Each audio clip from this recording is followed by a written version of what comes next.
93ல் என் தங்கச்சிக்கு arrange marriage ஏற்பாடு பண்ணிக்கிட்டு இருந்தோம். ஒரு வாரத்துக்கு அப்புறம் பார்த்தா தங்கச்சி காணும் வீட்டில். தங்கச்சி காணும் வீட்டில். அப்புறம் கொஞ்சம் 2-3 நாள் கழிச்சு திரும்ப என்னன்னா அங்கே எங்கன்னா அம்மாவெல்லாம் கேட்குறேன், ஒன்றும் பதில் இல்லை, சரியான பதில் இல்லை. என்ன பண்றது? நான் எனக்கு தெரிஞ்ச வட்டத்தில் அப்படியே கொஞ்சம் அப்படியே அலசலாக கொஞ்சம் அப்படி இப்படி தேடும்போது எனக்கு சரியான தகவல் இந்த மாதிரி எஸ்கேப் ஆகியிருக்காங்க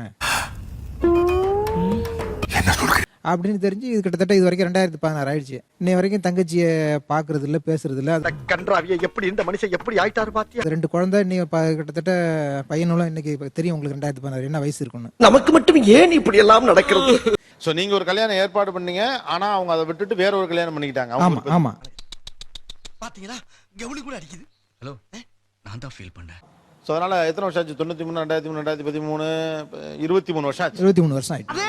அதேதான் சந்திச்சதே இல்ல. சந்திச்சதுன்னா எதுக்கு பாப்பா, ஆனா நான் திரும்பிப்பேன், எனக்கு அதுக்கு சம்மந்தம் இல்லாதாங்க மாதிரி.